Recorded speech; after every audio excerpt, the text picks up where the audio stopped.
back on schedule here at the Next News Network. Thank you for joining us on this afternoon edition of Between the Headlines. I'm Gary Franchi. It is 5:06 p.m. in your nation's capital. We're going to be getting to the White House rundown, give you the latest, what's going on there. We've got more news we're going to get to in this hour.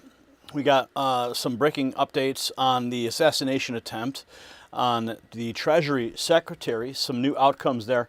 Also, a showdown in the Oval Office that you do not want to miss. President Trump, of course, pulling no punches at the fake news media. We'll bring you the footage.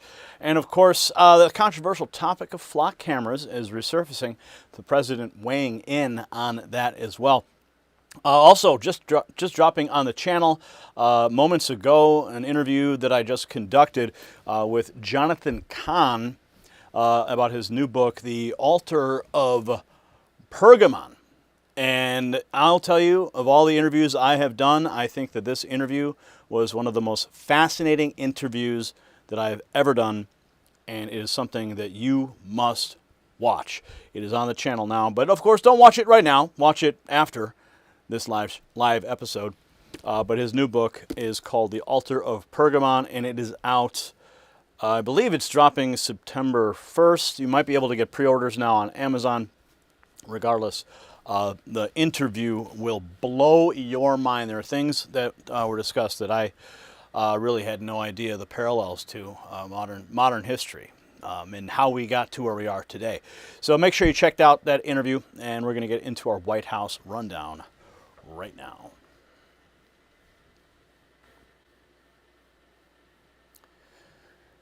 I'm Gary Franchi, Next News Network Chief White House Correspondent, bringing you everything out of 1600 Pennsylvania Avenue over the last 24 hours, streaming with our partners at Trump Daily Post.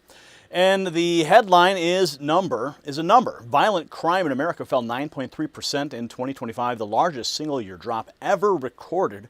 Murder down 18.1%, and we'll walk you through the President's Day. Then you get the full release, plus a First Lady announcement landing Thursday in the Rose Garden. And from this morning's pool report filed by John Bennett of Roll Call at 11:21, there were no scheduled changes, no public events. A Marine stood post outside the West Wing entrance. Behind that door, the President worked a full closed press day, executive time, the policy meetings in the Oval at 11, noon, 2:30, 4, and 5. Fox led the pool rotation, no cameras, just work. 12:01, the press office called a lunch lid until about 1. That's routine, and it's worth noting only because the day never opened back up. And now the release, the whole day was built around. President Trump announced the FBI's Uniform Crime Report for 2025, and the numbers speak for themselves. Violent crime down 9.3%, the largest annual decline on record. Murder down 18.1%, tying the lowest rate in recorded history. Robbery down 18.5%, rape down 7.6%, aggravated assault down 7.2%, property crime down 12.4%, and the preliminary first half of 2026 data goes even further. Violent crime off another 10.6%, murder down 23%. Under FBI Director Kash Patel, the Bureau logged nearly 54,000 violent crime arrests and captured 9 of the FBI's 10 most wanted, 9 of the 10. The White House credits empowered law enforcement and the rejection of the soft-on-crime experiment that Democrats ran in American cities. Alongside that, deportation operations are surging, manufacturing capital spending is booming, and yesterday's record prescription drug price drop and bigger tax refunds are still moving. Looking ahead, the First Lady Melania Trump will announce a strategic alliance with IndyCar, Fox Corporation, Indiana University, and Purdue University to expand her Fostering the Future initiative, expanding economic opportunity for young Americans aging out of foster care. That's the Rose Garden Thursday, August 20th, 4 p.m. Eastern, with President Trump attending alongside Roger Penske, IndyCar Doug Bowles, Fox Sports Eric Shanks, and driver Scott Dixon, Alexander Rossi, Scott McLaughlin, and Graham Rahl. Kids with lived foster experiences will be there too. It runs ahead of the first ever Freedom 250 Grand Prix of Washington on the 22nd and 23rd. So the takeaway is simple, folks. A closed-door workday, 0 photo ops, and the safest America in generations, documented by the FBI's own numbers. That's delivery, not messaging. And that is the latest from the White House. All right, now let's get into the top stories that are driving the news cycle today and welcome you to the broadcast. Thank you for joining us on X at Next News and Trump Daily Post, as well as on YouTube, Rumble, and Twitch and Facebook. Yes, we are broadcasting live on all platforms, so thank you for following us there. If you haven't started following us there, what are you waiting for? Give us a follow. We'd love to have you. But, of course, we don't look for followers. We want leaders, and that's what this whole show is about. We want to empower you so that you can be armed with the information to protect yourself and your family and your friends to make those decisions that matter. So we're going to get into our first story of the evening here. We have we got the news about the Treasury Secretary Bessent and the assassination attempt. And of course, you may have heard about how President Trump was smuggled out of a nation just recently, which all ties into these threats that are just continuing to hit the administration every single way, causing them to take drastic but not unusual evasive maneuvers. So let's get into it, Brian.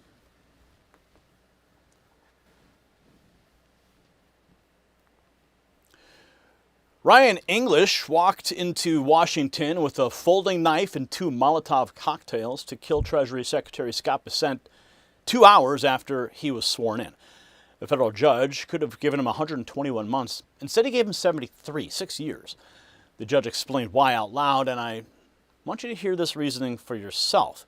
We're talking about 121 months. That was the ceiling, and the judge went to 73 and gave English 4 years back. And Bessent never said a word about it until last month, when he stood up in Washington and dared the press to show up. His line, quote, "Any of you who want to report that this is a fiction and does not exist, be there for the sentencing this August." And that's the sitting cabinet secretary calling reporters liars to the faces. I'm going to roll that clip. I'm also going to put the judge's own reasoning for the discounted sentence on your screen. You see, Scott Bessent stood there in Washington last month and told the press to show up in August. That's a man running on pure grit, and grit burns you down at the cellular level. So here's the mechanism. Your mitochondria are batteries that power everything, and when they drain, fatigue and slow healing move in. Red and near-infrared light therapy is one of the most well-researched tools we have, and studies show it helps cells produce more energy, reduces cellular level stress, and supports natural repair processes. I researched this alongside health journalist Jonathan Otto, then I got a Red Life unit for myself. Thank you, Jonathan.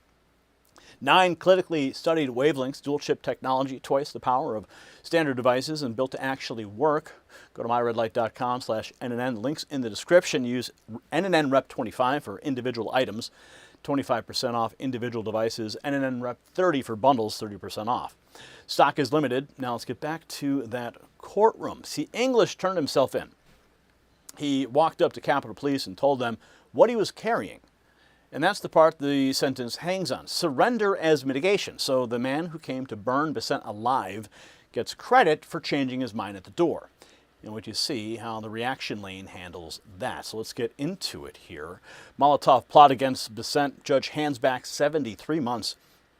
A transgender woman, this is how Fox News frames it, a transgender woman convicted of crimes tied to an attempted assassination of Treasury Secretary Bessent sentenced 73 months in prison. He previously revealed he was targeted just 2 hours after being sworn in, calling the case evidence of a real threat from violent left-wing extremism. Eric Darty says 73 months isn't close to enough, and he's got tape of Bessent daring the press to show up for the sentencing. Transgender leftists who tried to assassinate Bessent sentenced to 73 months in prison. Ryan English claims to be a woman and admitted to showing up with weapons and Molotovs to take Bessent out after he was confirmed to the Treasury. He needed more time in prison. Thank God Bessent is safe. Let's check in here. Accused of trying to assassinate Treasury Secretary Scott Bessent is set to be sentenced today as security threats continue to surround the Trump administration. Lucas Tomlinson is reporting live from the White House on this. Good morning, Lucas. Good morning, Dana. The Treasury Secretary never spoke about this attempted assassination until talking about it here in Washington just last month. I was the subject of an assassination attempt February 2024 by an addled left-wing activist 2 hours after being sworn into my job. So any of you who want to report that this is a fiction and does not exist, be there for the sentencing this August. Here we are, Dana. Right now, that sentencing hearing is taking place here in the nation's capital. 24-year-old Ryan English of South Deerfield, Massachusetts, pled guilty for charges related to attempted assassination of then cabinet member nominee Scott Bessent and for carrying a dangerous weapon on the grounds of the Capitol, according to U.S. Attorney Janine Pirro. According to court documents, about 3:12 p.m. on January 27, 2025, a week after the inauguration, English approached a U.S. Capitol police officer near the south door of the Capitol building and stated, "I'd like to turn myself in." English admitted to possessing a knife and 2 Molotov cocktails. Incidents like this and multiple assassination attempts on President Trump's life, which motivated the president to build the ballroom. This is for future presidents. This isn't for me. This is for future presidents. And it's a gift. We're making a gift to our country, spending hundreds of millions of dollars to build a ballroom. President Trump weighing in on the ballroom and the reason why. Nick Sorter lays out what English admitted 2 Molotov cocktails at the Capitol meant for Bessent's feet during the confirmation vote. He writes, the trans guy who traveled to D.C. intent to kill Bessent, now sentenced. Trans violence is completely out of control. And of course, we have that clip. He says he got off too easy. What do you think? I was the subject of an assassination attempt February 2024 by an addled left-wing activist 2 hours after being sworn into my job.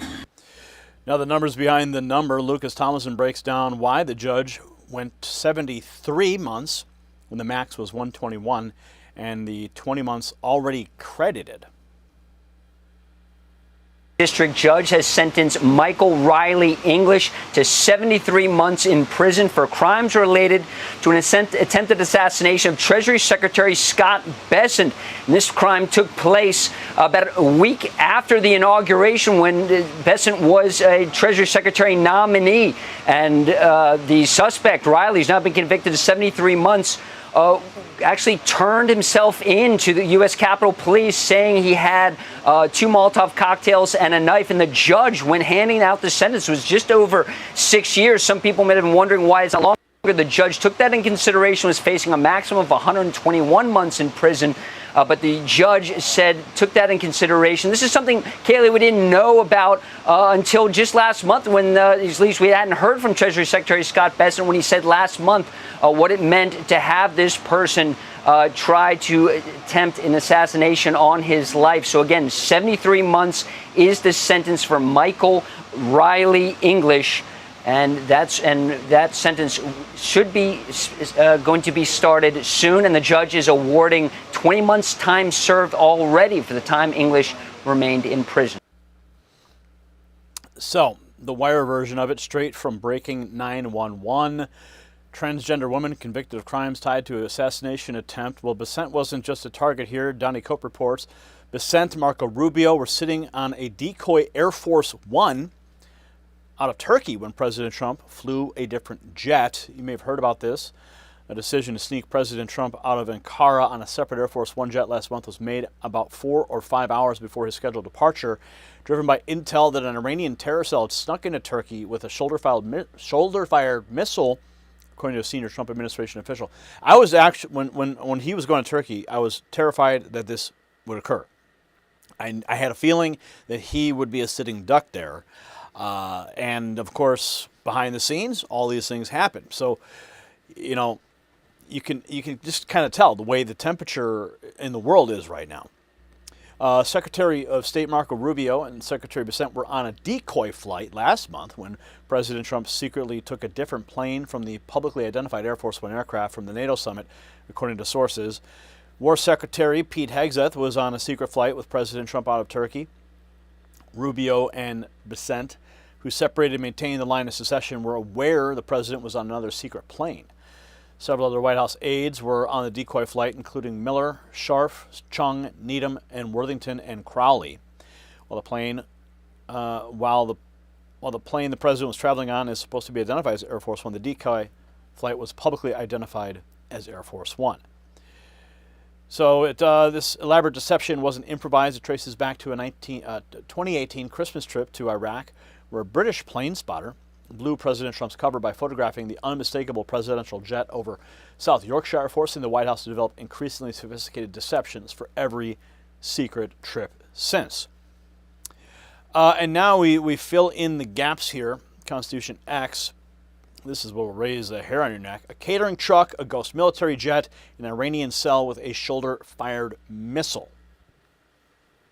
I agree with David that this is highly unusual, and you know, Caitlin, you cover the White House and the president. You know how the machinations of his travel normally work. But I think it was unusual because it sounds to me like the threat was unusual. I mean, it sounds like this was a very, very serious threat to the president's safety. And when you consider that he's already survived numerous assassination attempts or people at least thinking about assassinating him, and you consider the region that he was in, I'm glad they engaged in all this cloak and dagger and all this deception to keep him safe.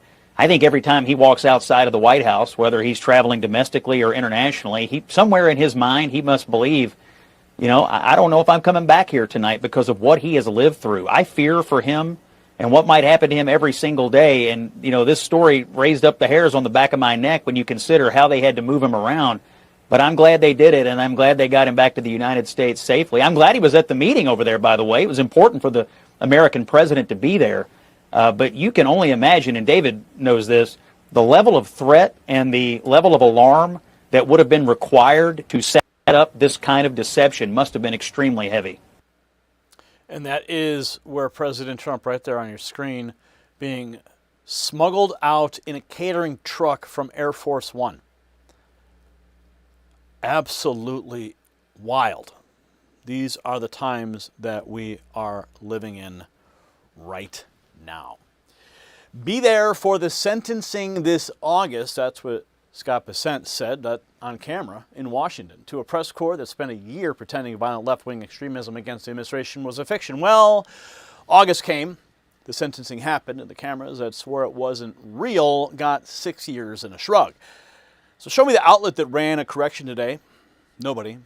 Bessent told him exactly when and where to be, and the same people who called this made up couldn't be bothered to sit in the room. And that's the fight we're in. Not a judge who went soft, though he did. 4 years soft. It's an entire industry that decided a knife and 2 firebombs aimed at a cabinet secretary wasn't a story. Wasn't a story worth their time. So you carry it. Send this to the person in your life who told you political violence only runs one direction, and drop the sentence number in the comments and let it sit there. And subscribe, because we're going to keep the names and the numbers in front of you when the networks won't, which is exactly why we built you a way around them. You see, Bessent had to stand up in a room and demand the press show up, and that's how blocked the real reporting is. So text White House to 844-840-4963. Next News Network sits in the White House press pool. And what we pull straight out of that building lands on your phone every night, including the pieces that never fit into a 12-minute segment. Now, some of you are done being an audience and you want an assignment. We'll text Signal to that same number, enlist in the Signal Corps, and start taking real missions. Your operations get tracked, you rank up, so get in tonight.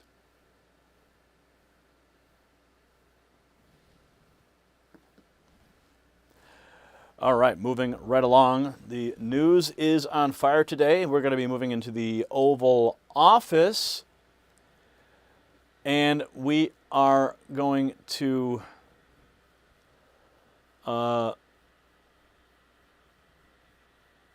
okay, guys, I don't know. Listen, we're not bringing this drama onto my show today. And anyone who decides that they want to bring drama onto into this chat room, they're going to find out what happens. Because I have a little finger right here and I have a mouse. All I have to do is click ban and block. So, you have a choice. I don't even if you're just talking about it, right? I don't even want to hear about it. Okay? I understand people are standing up for me. They're defending me. They're supporting this channel, but this is a conversation that is not going to be taking place on my show. If you guys want to go hash it out in the Discord, you can certainly go do that, but this is not the place for it. Okay? I love you guys.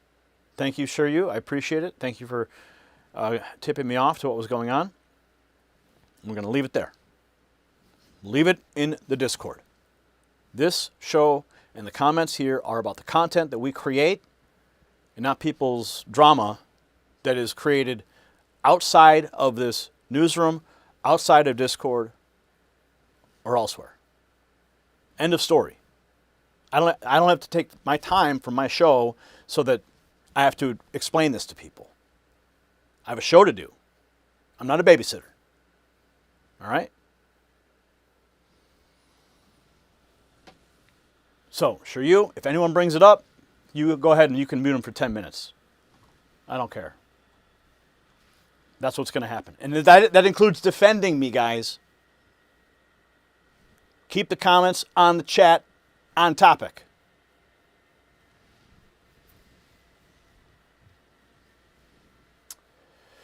Thank you, sure you. Screenshots. Again, don't. What is this, JBE? Please.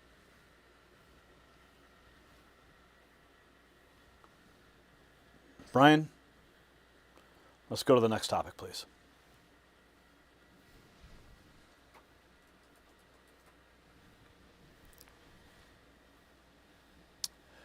Quiet! Quiet! You're very disrespectful in front of this young man. That's what President Trump said to CNN's Kristen Holmes in the Oval Office. Why? Because a lifeguard who pulled a 10-year-old boy out of the Santa Cruz surf was standing right there getting honored, and she screamed over him about Kim Jong-un. We're talking about a 10-year-old rescued kid, a hero lifeguard, and CNN decided that was the moment for military exercise questions. President Trump turned to the boy and asked him, "Don't you find her disrespectful?" He understands. The child had better manners than the White House press corps, and that was only line number 1 that afternoon. So stay with me because I'm going to roll the moment President Trump takes apart CNN's story that sailors on the USS Abraham Lincoln were running out of food. And I'm going to read you the exact words a retired admiral said to his face. You see, a 10-year-old boy from Santa Cruz had better manners than the White House press corps, and that tells you exactly how little the people in charge of the narrative can be trusted with your future. Same goes for your money. We've got midterm elections coming up, control of Congress on the line, and markets hate uncertainty. Uncertainty breeds volatility. Between now and November could be the most volatile stretch for stock market and economy we've ever seen. So here's the good news. Noble Gold Investments has spent over a decade helping everyday Americans protect your wealth with precious metals and physical gold and silver. Hedge the volatility. It's simple, easy, it's safe. Go to nextnewsgold.com or call that number on your screen, 877-646-5347. Call Noble Gold, mention my name, and you get one of these beautiful America 250 10-ounce silver bars when you open a new qualified account. Don't let Election Day arrive without a plan. Now back to that Oval Office tape. See, I've, quote, been on ships that are out there much longer than that, sir. A retired admiral walked up to President Trump and said that at a group meeting. And that's the CNN starving sailors story, dead on the floor. Now watch what CNN put out in writing to defend Kristen Holmes. Town Hall reporting on this fact. President Trump, you are quiet, you're being disrespectful. He understands, quiet, who are you with? I'm with CNN. You are fake news. Mr. President, to scale back on those. Quiet. You're very disrespectful in front of this young man. Okay? Don't you find her disrespectful? He understands. Quiet. Who are you with? I'm with CNN. Fake news. You're fake news.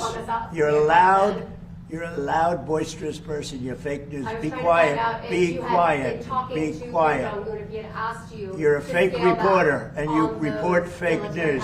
Go ahead. Mr. President, Yeah, almost as bad as when he used to go after Jim Acosta. But, yeah, that was pretty impressive. I haven't seen an outburst like that from him for a while. Fox and Friends has the full context. The question was about Kim Jong-un thrown at President Trump during a ceremony honoring the lifeguard. did he ask you specifically to scale back on those? Quiet. You're very disrespectful in front of this young man. Okay? Don't you find her disrespectful? He understands. Quiet. Who are you with? I'm with CNN. Fake news. I just wanted to follow up on the South Korea question. You're a loud, boisterous person. You're fake news. I was trying to find out if you had been talking to Kim Jong-un. There's the other camera angle there. She's just fighting for her life in the Oval Office. Who are you with? I'm with CNN. You're fake news. Well, CNN was not going to let that stand. They put out a statement calling their reporter one of the most respected journalists of the White House and said the president's words were beneath the office. Of course they did. Kristen Holmes is one of the most respected and accomplished journalists covering the White House this afternoon. She did her job and asked the President of the United States a tough, relevant, and newsworthy question on behalf of the American people. Public officials are free to challenge reporting they disagree with, but personal attacks on journalists for asking questions are beneath the office and inconsistent with the principles of a free press. We stand firmly behind Kristen and reject these attacks in the strongest possible terms. Well, let's be very clear here. They say that he attacked her.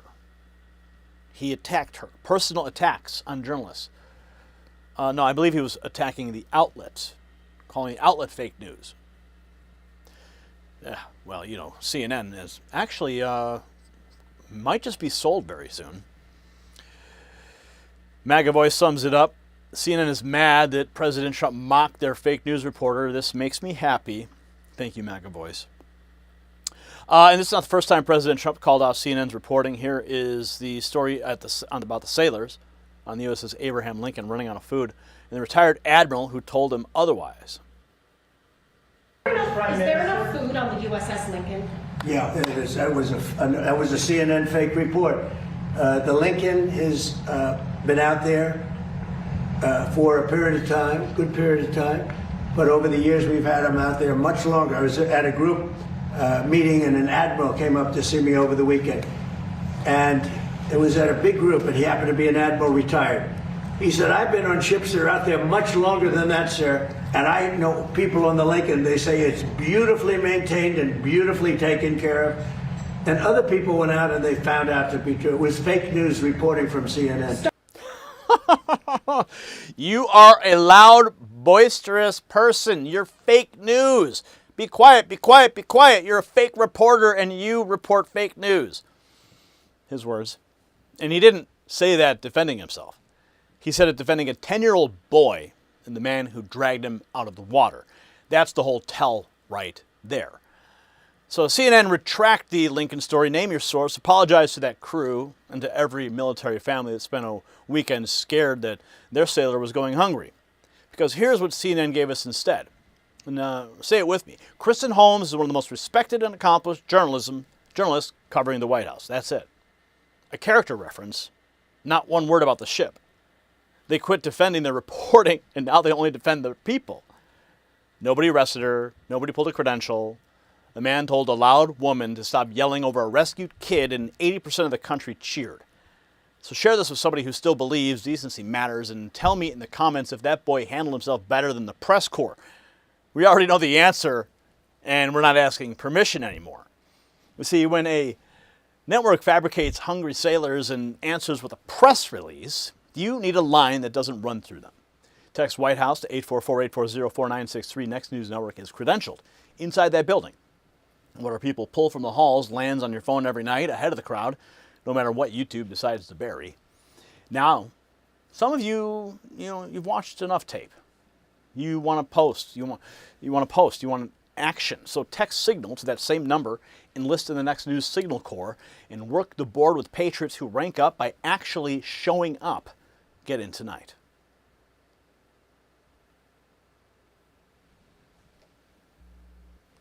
You are fake news. I love it. Just classic Trump. Classic Trump. You are fake news. Okay. All right, let's keep moving along here. More news to cover tonight. We're going to get into the flock camera debate. President Trump weighing in from the Oval. We've got the tape and some interesting clips from a certain professor. Very dystopian, in fact. So we're going to get to that right now.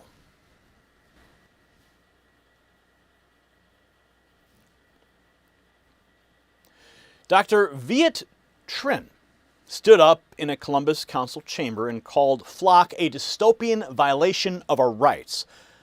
A professor to their faces. And he told them 120,000 of these plate scanners are already bolted up across America since 2017. Nobody voted for one. And watch what he says about pre-crime. And watch the president's answer. Quote, "We are all under investigation at all times for all crimes." That's Dr. Viet Trin in a public chamber telling elected officials what their own contract does to you. Every time you get in your car, you go to church, a gun show, rally, doctor's office, mapped. No warrant, no probable cause, and nobody asked you. And President Trump was asked about flock cameras on camera this week. I'm going to roll his exact answer, the one with a clock on it. And I'm going to show you the A16Z ownership stake that nobody in that chamber mentioned. See, Dr. Trin stood in that Columbus chamber for one reason. He understood the machine better than the people voting on it, and understanding the mechanism is how you fight back. Same principle with your body. When you're dragging and healing slow, the cause is cellular, your mitochondria, the batteries that power everything, running low. Red and near-infrared light therapy is one of the most well-researched tools out there. Studies show it helps cells produce more energy, reduces cellular level stress, and supports natural repair processes. I dug into the science alongside health journalist Jonathan Otto before I touched it. Red Life runs 9 clinically studied wavelengths with dual chip technology, twice the power of standard devices built to actually work. Go to myredlight.com/NNN, link in the description below. Use NNN Rep 25 for individual items, NNN Rep 30 for bundles. 30% off bundles, 25% off individual devices. Stock is limited. Now, back to the cameras that nobody voted for. Andreessen Horowitz holds roughly 15.5% of flock safety. Same firm that seeded Toka, an Israeli cyber intelligence outfit back in 2018. That's who owns the map of where Americans drive. Now watch President Trump's answer, and watch what Trin says can never be fixed. President Trump was asked about flock cameras in the Oval. He says there's pros and cons, but his administration is studying it and will release their official views on it in the coming weeks. Let's go to the Oval Office now. Please. Are you policy question, Mr. President? Go ahead.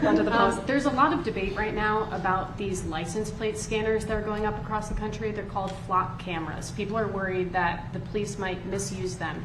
Have you heard of them? Yep. Or what's your stance? Well, it's being studied right now. You know, you have pros and cons, right? It's being studied right now. We'll have an answer sort of as to our views on it over the next couple of weeks. We will have our views on it in just a couple of weeks. Ohio State professor Dr. Viet Trin went to the Columbus Council and called flock a dystopian violation of our rights. Here's how he says it flips policing upside down. It is my professional opinion that flock is a dystopian violation of our rights. And what I mean by that is that it inverts the very nature of how police are supposed to function. So in traditional investigations, a crime is supposed to happen first, and then detectives are supposed to identify a list of plausible suspects, and then those suspects are placed under investigation. You can see how it's getting flipped, right? Crime first, suspects second. That's the old way. He says under flock, everybody in that room is under investigation every time they turn the key. Under flock, we are all, everybody in this room, every day, every time we get into our cars, we are all under investigation at all times for all crimes. Then when a crime actually does occur, the police have a list of pre-investigated suspects. That's you, that's me, that's everybody in this room who gets in a car, that's everybody in this city. So today in Columbus, our constitutional rights, especially our Fourth Amendment rights. Columbus is breaking the Fourth Amendment daily, he says, and that whole pitch about solving crimes, well, he says it's a misnomer. Let me phrase this another way. Today I've heard a lot in these chambers about investigating crimes. I've heard that a lot. Flock lets us investigate crimes, flock lets us prevent crimes. But it's my position that this is actually a misnomer. Despite what others have said here, flock does not investigate crimes at all. It is not a tool for investigating crimes. And that misnomer has apparently bamboozled several people in this room. Flock is, at its very foundation, a tool for investigating pre-crimes. Wow. We are officially in the dystopian future. Pre-crime, not crime. Now, the part the council didn't want to hear, he says there's no guardrails, no safeguards, no regulation fixes this. So others in this room have implied that we can reform Flock, we can have Flock and preserve our civil liberties.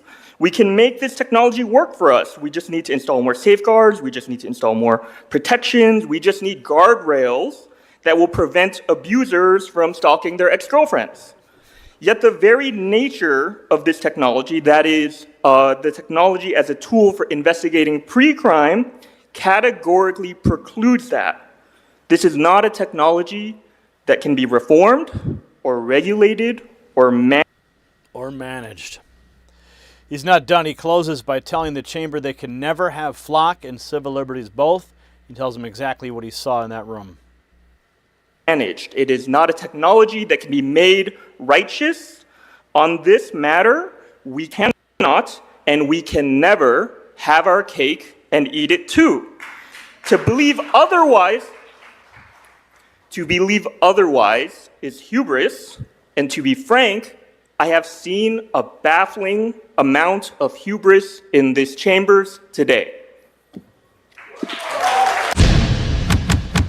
Quote, this is not a technology that can be reformed or regulated or managed. It's not a technology that can be made righteous. That's what he said to the room full of council members who kept promising guardrails. And he called it hubris right to their faces. He's right, patriots. You can't bolt safeguards onto a machine built to treat 340 million innocent drivers as pre-investigated suspects. Ask your city council who signed the Flock contract. That's the demand. Who reads the data? How long do they keep it? And who else gets a login? Trin walked us into that Columbus chamber. Made him squirm. And one man with facts did more damage than 1,000 angry posts. You can do exactly that. Show up. Put it on the record. President Trump said his administration has views coming in a couple of weeks, so let's make sure that the con column is loud. Yes, documented and impossible to ignore.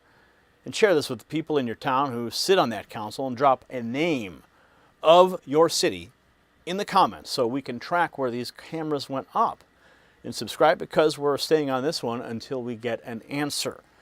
You see, Trin got his 2 minutes in Columbus. We get ours from inside that building. Text White House to 844-840-4963. Next News Network drops reports pulled straight from the press pool onto your phone every night ahead of the crowd and past whatever YouTube decides to bury. And see, some of you read that and immediately want a job. Well, here's one. Simply text signal to that same number and you're enlisted in the Next News Signal Corps. Real missions, real ranks, and a command center where every patriot works off the same board. That's how a surveillance grid dies. So get in there tonight.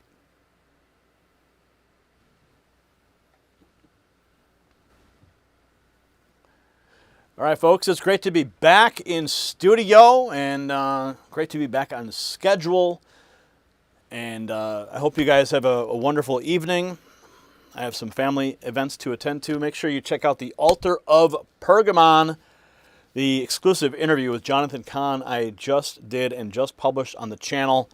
It is going to blow your mind. And I told him that I would only interview him if I received a signed copy of the book. And, of course, there it is, a signed copy, an advanced copy, I believe. And this story is fascinating. As a student of Bible prophecy and one who's tasked to keep watch for the signs and the seasons of Christ's return, that's me. That's the command that the Lord has given me. So I use the news as a means to fulfill that, to watch. I read the headlines. I look for those signs every single day. And the interview with Jonathan Cahn helps merge those two elements. The news with the prophecy and history, all wrapped up into one. I think you're really, really going to like this interview. Certainly one of my most favorite interviews I've done. especially on this topic. I do a lot of interviews, but it's not very often I get to go into this realm of prophecy, which is truly a passion of mine.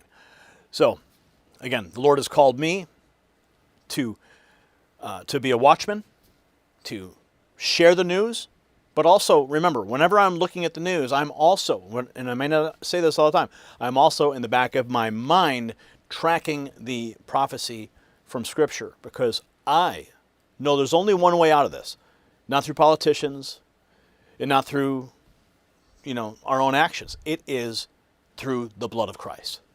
And that's how we succeed. Covered in the blood, victorious in the end, because that's how that book ends. And we're getting closer to the end. And we're at the end of the show. So thanks for watching. I love you guys. Have a great evening, and we'll see you tomorrow.